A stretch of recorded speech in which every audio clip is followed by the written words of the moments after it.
Assalamualaikum warahmatullahi wabarakatuh. Perkenalkan, nama saya Ernawati dengan NIM 2101414173. Saya dari Universitas Cokro Aminoto Palopo, Program Studi Pendidikan Guru Sekolah Dasar, Fakultas Keguruan dan Ilmu Pendidikan. Nah, kali ini saya akan mengkampanye singkat mengenai bahaya korupsi dengan tema contoh-contoh sederhana korupsi dalam kehidupan sehari-hari dan cara mencegahnya. Apa itu korupsi? Korupsi adalah tindakan ilegal yang melibatkan penyalahgunaan kekuasaan, jabatan, atau kepercayaan untuk keuntungan pribadi, kelompok, atau organisasi. Setiap kita menyimak video di sosial media, seringkali kita ikut geram dibuatnya. Selain karena hal ini sudah sering terjadi, kebanyakan koruptor sering tidak menyesali perbuatannya. Kita boleh saja marah dengan kelakuan para koruptor, tetapi sadar nggak sih, koruptor bukan melulu tentang hal besar, seperti penggelapan uang negara yang jelas-jelas merugikan negara. Korupsi bahkan ditemukan pada hal-hal kecil yang mungkin menurut kita wajar dan lumrah, yang sering terjadi di kehidupan kita sehari-hari. Nah, berikut ini ada beberapa korupsi yang sering terjadi yang mungkin kita tidak sadari di kehidupan sehari-hari kita. Yang pertama, datang terlambat. Nah, datang terlambat merupakan suatu hal yang buruk yang dimaklumi dan dianggap wajar di kehidupan kita sehari-hari. Bahkan banyak yang sengaja datang terlambat ketika menghadiri suatu acara dengan alasan enggan menunggu. Nah, korupsi terjadi bukan hanya wujud uang, melainkan juga waktu. Disadari atau tidak, ketika kita datang terlambat, kita menguras waktu orang lain karena mereka menunggu kedatangan kita.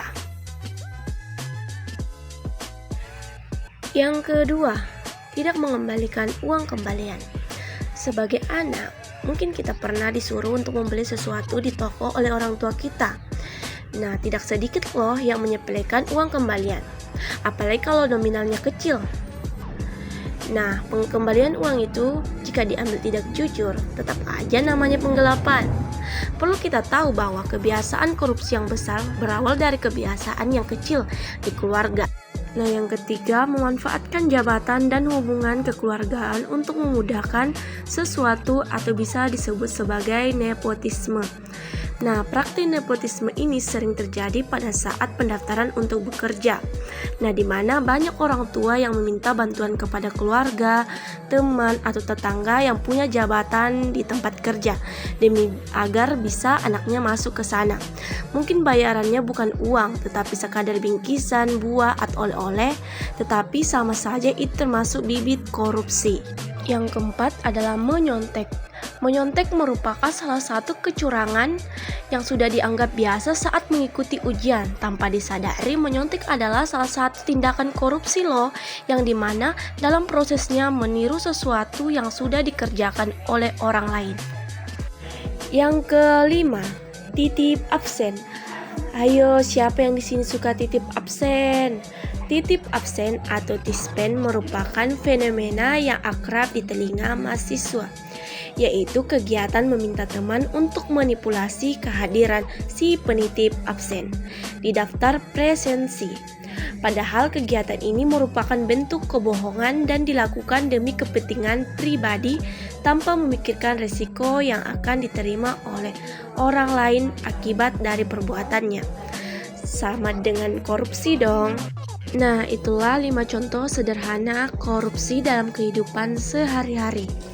Dari 5 contoh tersebut, ayo kita memulai membiasakan diri untuk jujur, bertanggung jawab, dan disiplin waktu atas apa yang kita lakukan, dan selalu berusaha menghindari hal-hal yang dapat merugikan diri sendiri maupun orang lain.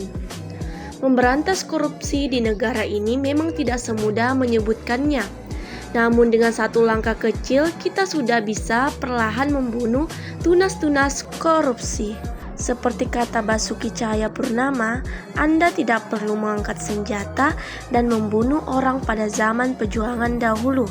Cukup jangan korupsi, itu dapat menolong negara kita.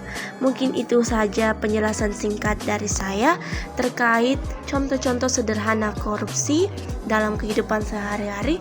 Kurang dan lebihnya mohon dimaafkan. Terima kasih.